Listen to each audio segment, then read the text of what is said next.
Thank you. I always learn things when I come to stuff like this. Tonight I learned it's probably better to put the portable mic on after you go to the bathroom.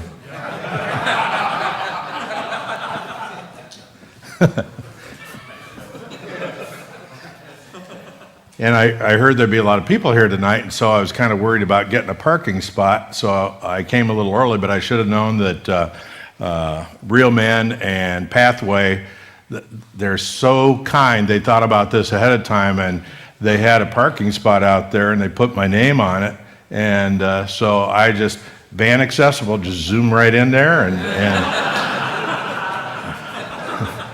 those things are popping up all over town, too.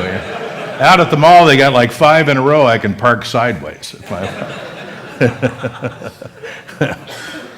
And a lot of you I know, and some of you are new to me, and I thank you for being here. I know some of you said you came because I was going to be here, and I don't take that lightly.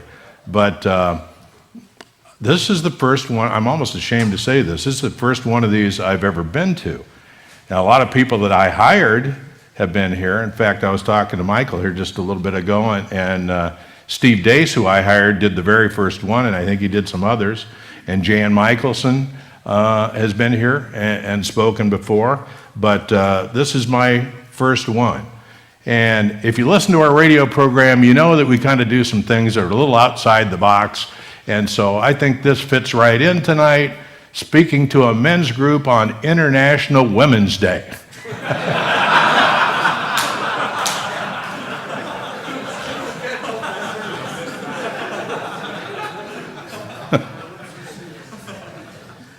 So, and you may be thinking, what's a radio guy doing here anyway? Well, I think Dan thought of me because the first thing is get up, and I've been doing that for a long time at 2:45 every morning, and get out, and I do get out a lot of places, so I guess I fit right in, but this radio thing has been wonderful for me, and a lot of people make me out to be a bigger deal than I am at all, because I'm on the radio and a lot of people listen, and I've been doing it for a long time. But to me, God is so much more important than any of this stuff. And if it wasn't for him, I wouldn't be standing here talking to you today or be on the radio or enjoy all the other things that I get to enjoy. And I have been an adult Bible teacher for nearly 40 years at different places. And I'll tell you the way that started. My mom was a saint. Her name was Grace, and everybody used to call her Amazing Grace, because every morning she'd pray. She was always doing good things for people. She was always at church. She had church groups, and she was a saint. She really was. And you know, sometimes when you're around your parents and they're pretty good when you're a kid, you don't really notice that much. But as time went on, I got to, you know, your parents get smarter as you get older, or they get older or something. But I noticed what a magnificent woman of God she was. And I didn't really pay that much attention to it when I was growing up, but I had the benefits of that. And I thought, boy, everybody likes her, and nobody ever says a bad word about Grace, and I'd kind of like to be like that too. So I'll never forget, one day I said a prayer, and this was the prayer. Dear God, I want to know more about you, and I want to know more about the Bible. Amen. And the very next day, the phone rang, and it was my hometown church right down the street from where I live. I live in the house where I was born and raised, and I'm the only guy I know that's lived in the same house 3 times. That's a different story. But 2 times I've heard of people, not 3.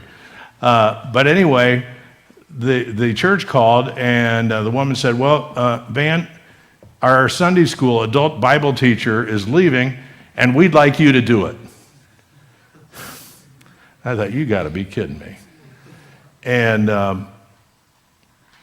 you know, if that call would have come 24 hours earlier, I would have laughed it off and said, hey, thanks for thinking of me. Talk to you later. And so I thought about my prayer, and I thought, well, I've always heard that God sometimes answers prayers in rather unique ways, and I wonder if this has anything to do with that. So I said to this woman on the phone, well, how hard will this be? And she said, not too hard, there's only one person in it.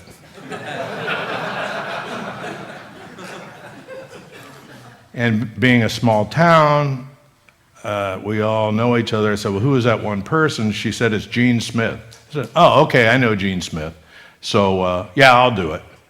So from that day forward, every single week, I've spent time in the Bible studying, and I just decided, you know something, these people are not going to, even the one person is not going to come to Sunday school to hear my wisdom. They want real wisdom. They want it from a real source. So I'm going to study the Bible. And so God kind of answered that prayer about knowing him better and knowing the Bible from that phone call and me committing to say, yeah, I'll do that. So at first it was kind of like your kids when it's time for them to take a bath, to get studying for this. They don't want to do it. But then when they get in, then what? They don't want to get out. And that's what happened to me when I started studying the Bible. I thought, man, this stuff's really good. This is interesting.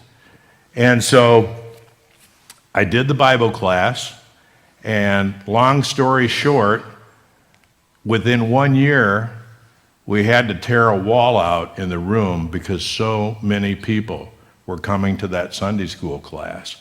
And I'm not trying to impress you that, oh boy, you're a good Bible teacher. I'm trying to impress you that back then, and I think even more today, people are hungering for real truth, especially with all the political stuff that's going on.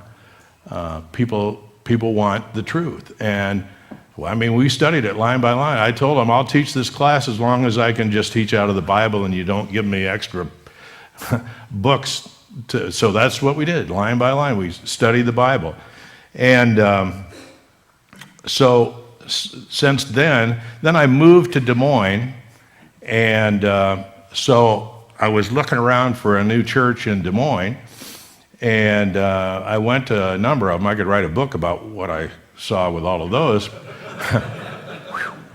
But I wound up at a Presbyterian church, and I'm not a Presbyterian, never been a Presbyterian, but I went to the church, and what I was looking for was a church that was preaching right out of the Bible and preaching the gospel, and that's what I liked. And so I liked what I heard, so then I went to their Sunday school class, and they were doing the same thing. They were studying right out of the Bible, and I liked that.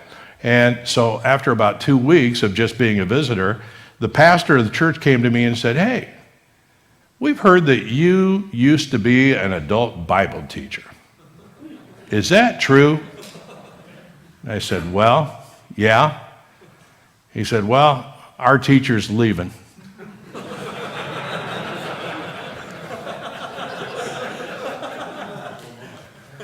Would you mind filling in for a few weeks? And I said, well, I will if you let me teach right out of the Bible and nothing else. That's what we want. I said, okay. So I did that for I think it was 7 or 8 years. I don't know, maybe. Could be they're still looking for a guy, I don't know. But the class kept getting bigger and bigger and bigger. And then I taught at a Presbyterian, or at a Baptist church for a little while.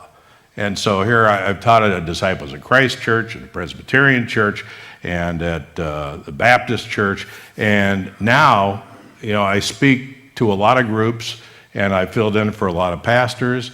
And when I get done, people come up to me and they say, what are you? They want a label.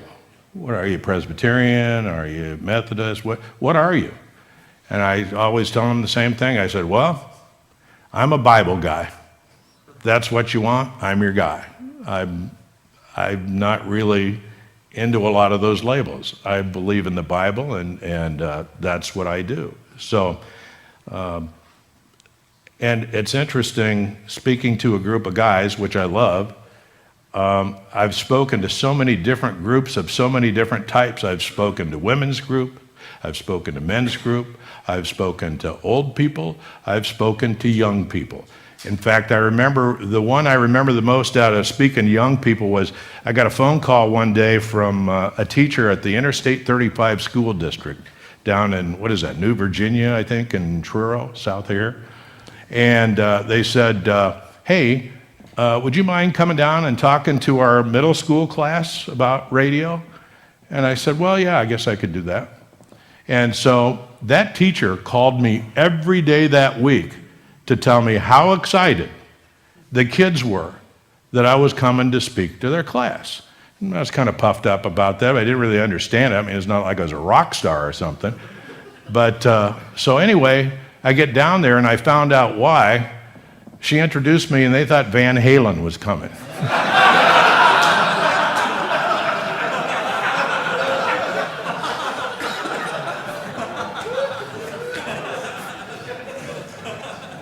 That was a long hour.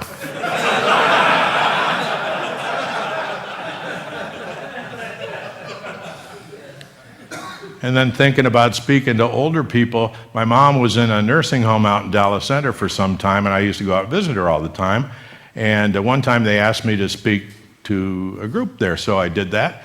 And I got done, and I was getting ready to go, and one of the nurses said, hey, there's a woman right down the hall here in the first door to the right, and she listens to your program every single day. In fact, she gets up at 4:59 when you go on the air to hear your radio program, and she listens all the way through till 9 o'clock. She really loves you. You might want to go, I'll bet she'd get a big kick out of it if you went and said hi to her. I said, I'd be happy to do that. So I walked down there, and I went in the room, and I sat down, and she and I talked about, I bet we talked for 15 minutes, and she told me all about growing up on the farm, and she talked about her kids, and she talked about her grandkids, and we had a great talk, and I never did tell her who I was. And so finally I just said, do you know who I am? And she said, well, no, but if you go down the hall to the desk, they can tell you.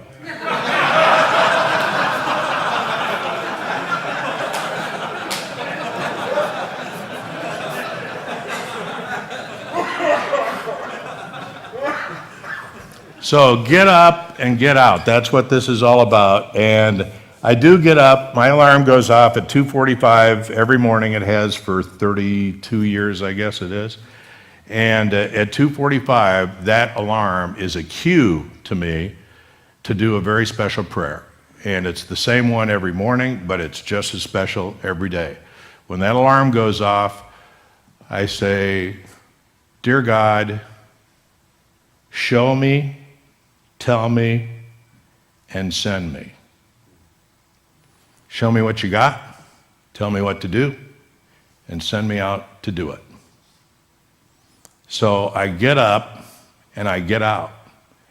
And I have wound up in the most unbelievable situations you could imagine. And that cannot be coincidence. One of them I'll tell you about is there was a young 16-year-old boy named Jackson who was on our radio program several times because we do a fundraiser for Pinky Swear, which is a group that helps families that have kids with cancer. And his family was one of them. And he'd been up to Mayo several times, and our listeners sent him hundreds of cards. And he'd come on the air when we had our fundraiser. And, you know, I'd get on and ask for money, and we'd get some. But he'd get on there and tell his story, and boom, the phone would light up. And so he did that for, I think, 2 or 3 years. And he and I became really good friends. We were really close to one another. I think I liked him because he was just as sarcastic as I am, and we'd fire back and forth at each other. Great, great kid. And then he was free of cancer. He had brain cancer, and then he was free of cancer. And so I was so excited and happy for him. And then it was, I guess it must have been about a year ago, I got a phone call at my desk, and this guy says, hey, I know you know Jackson. I need to tell you that his brain cancer is back with a vengeance, and he's been given 2 to 4 weeks to live. Wow. That kind of took the wind out of my sails. And so I thought, what do I do? And so I picked up the phone and called his mother and said, I'm so sorry, I just heard the news. And I said, if this is out of bounds, you just tell me, but is there any chance at all that I could come and visit Jackson? And she said, well, let me ask him. They had him at home in hospice care, and he was in a hospital bed. She said, he's kind of in and out of consciousness. Let me go see. And so she went and asked him, and then she came back to the phone, and she says, oh, yeah, he wants to see you. And I said, okay. So I went over to see him, and it was interesting because I walked in, and he was there in the bed, and he had his eyes closed. In fact, you know how kids have stocking caps a lot these days, teenagers? He had a stocking cap on, and he had it pulled down over his eyes. And he was laying there, and so I went over to his bed, and I was talking to him, and nothing. And so I picked up his hand and held it, and I talked to him, and nothing. And then his mother starts apologizing because he's not talking to me. You know, I say, hey, I get this. This is an unusual situation. She said, sometimes he talks when he's hungry. And so I said, Jackson, are you hungry? And all of a sudden he takes his arms, rips off his stocking cap and said, gotcha!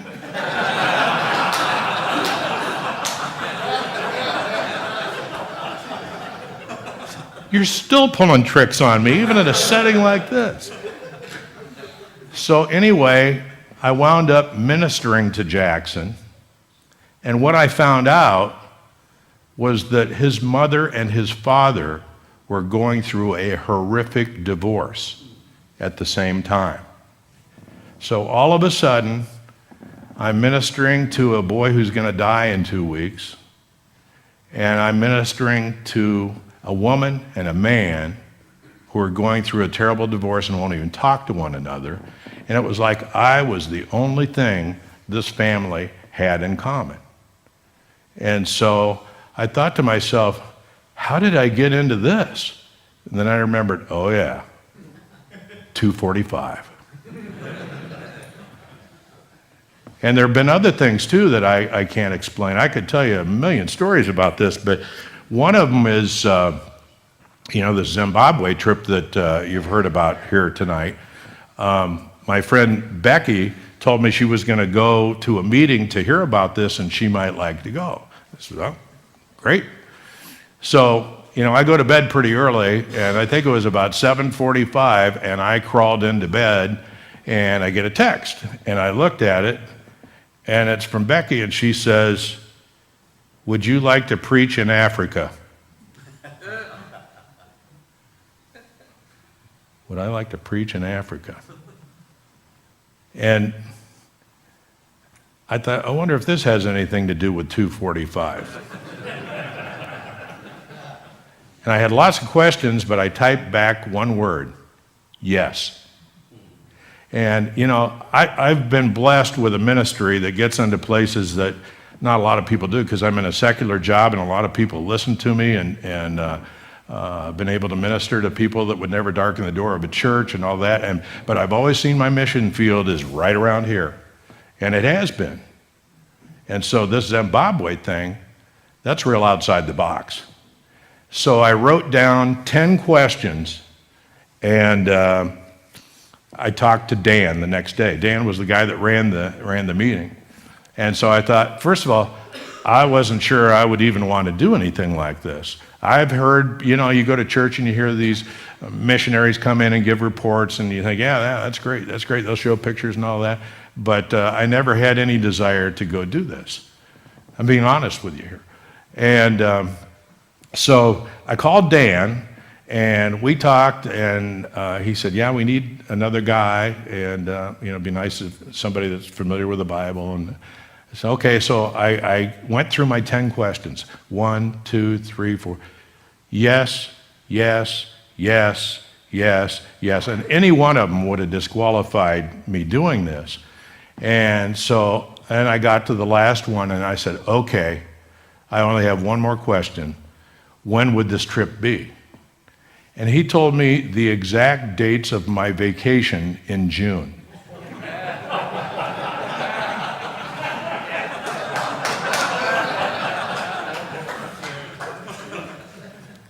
So guess who's going to Zimbabwe?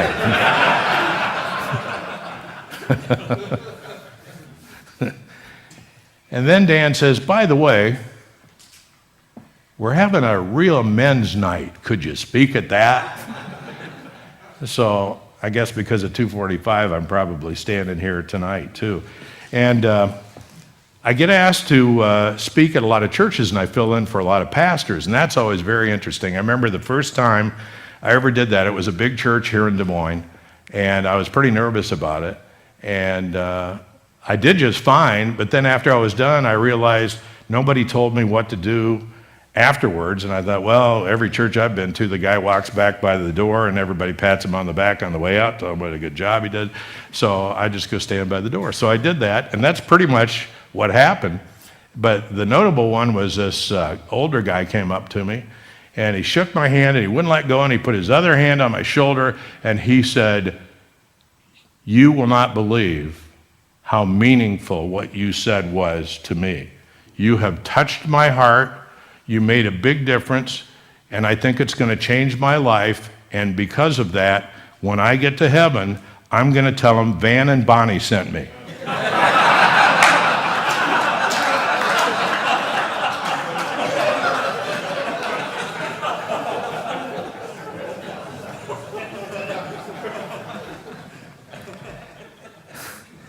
So I guess I would invite you to pray that prayer.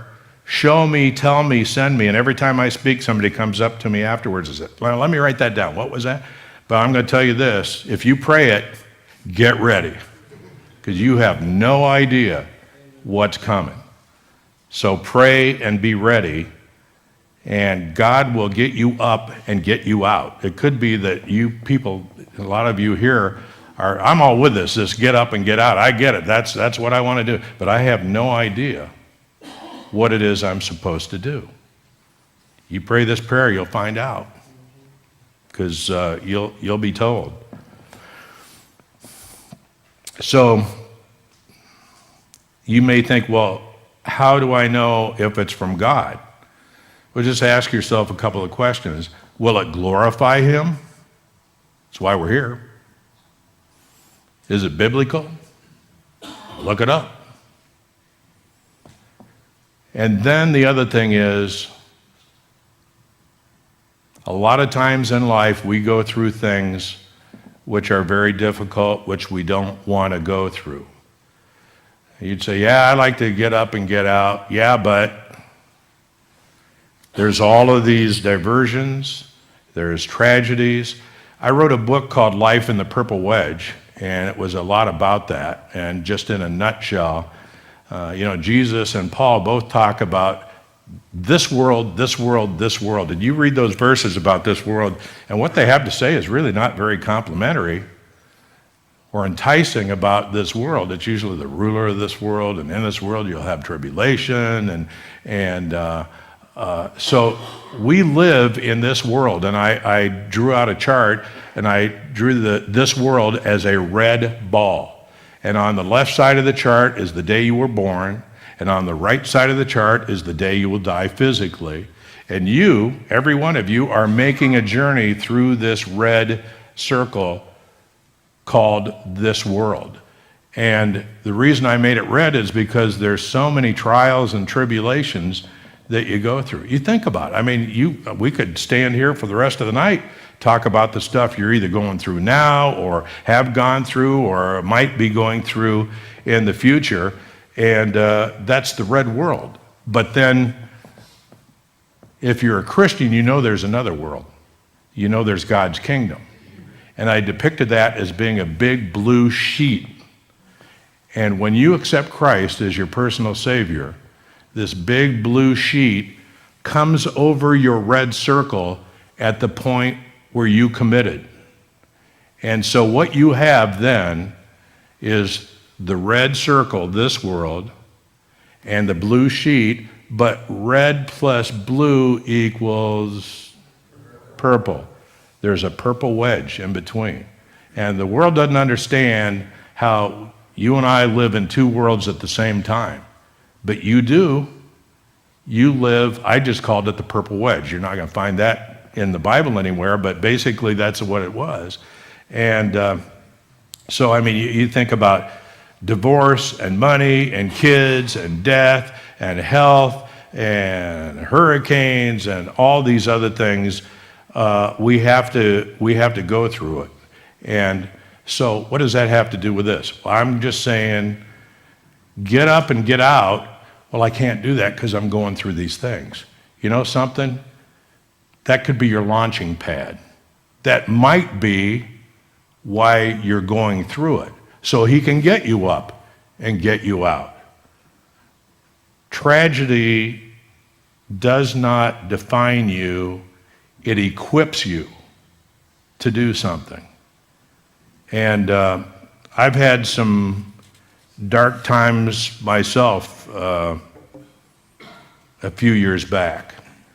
And I've never told this to any other group, and I'm not going to get into detail, but I'll just tell you this, that, you know, I'm Mr. Happy on the radio, and I get up every morning, and I'm supposed to make everybody else happy and get them up and smiling and all of that. And I went through some bad times, and I did my job, and I was able to do that, and I obviously lead a very public life, and I'd go out and do things and go around the community, and then as soon as that obligation was done, I went home and I closed the curtains in that house, and I didn't do anything except have a pity party.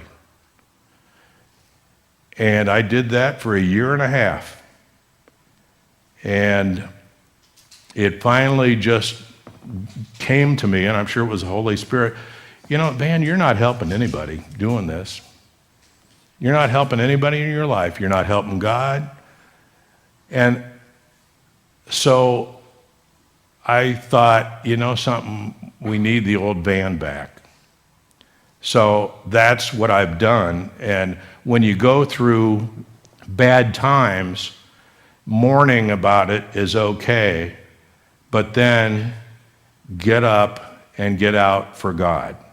And I know for a fact that somebody in this room is going through something like this right now. How do I know? Because there's more than two of us here. Consider Shadrach, Meshach, and Abednego. For worshiping their God, they were going to be thrown into a fiery furnace so hot that you couldn't even stand next to it. And, you know, I always hear people say, well, God saved them from the fiery furnace. He really didn't. They got thrown in the fiery furnace. You know what he did? He saved them from the heat. And Daniel in the lion's den, people say God saved Daniel from the den. No, he didn't. They threw Daniel into the lion's den. He saved him from the lions. So somebody here tonight is looking at a furnace or looking at a lion's den, and you may not get saved from that, but you can get saved from the effects of it.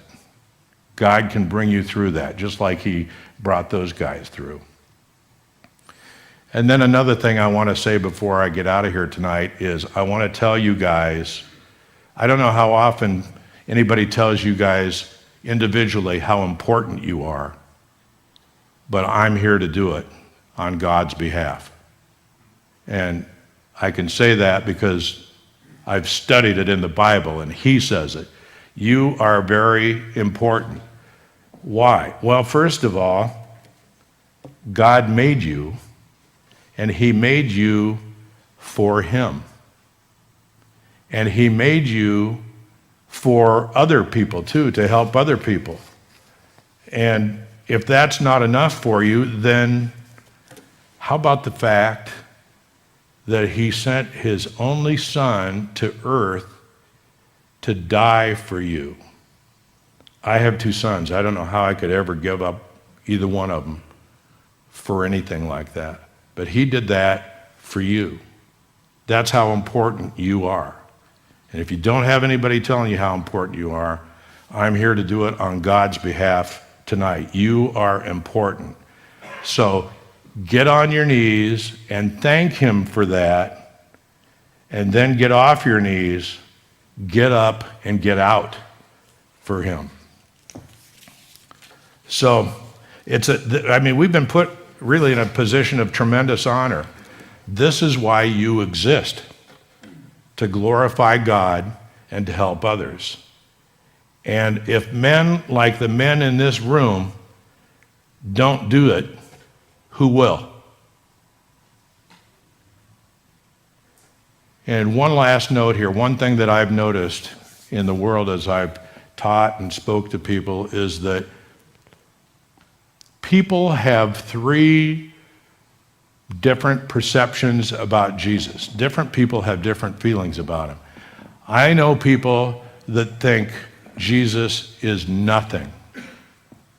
Atheists, agnostics, they don't think he even existed or whatever. And one good thing about agnostics and atheists is they'll tell you what they think. They don't hold back, they don't try to hide it. They're pretty good about telling you what they think. Some people think Jesus is nothing. And then there are other people that think Jesus is something.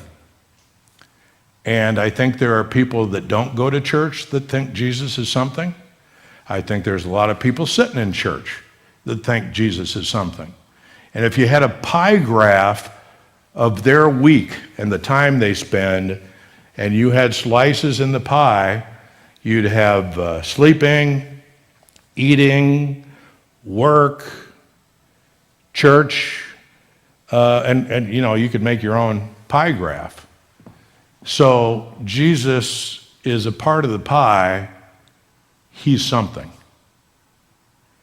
But what I've learned through studying the Bible and through particularly some verses in Colossians, that there's another category. Jesus is not nothing. He's not something. Jesus is everything. Colossians 1. For by him all things were created that are in heaven, that are in earth, visible and invisible, whether they be thrones or dominions or principalities or powers, all things were created by him and for him. And he is before all things, and by him all things exist. Do you believe that?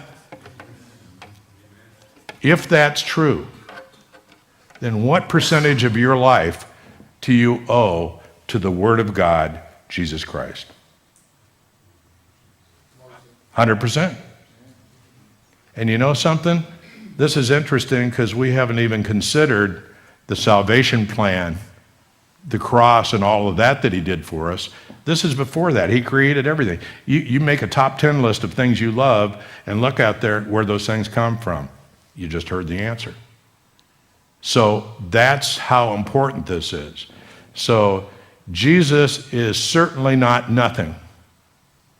And Jesus isn't even something. Jesus is everything. You wouldn't be sitting here with all the magnificent systems in your body, and we wouldn't have churches. He is everything. And we just don't always act like that. And I notice that when there are prayers that people always pray to be blessed. And I get that. But you know something? We already are. So tonight, I pray that we men will all bless him. Then he'll bless us.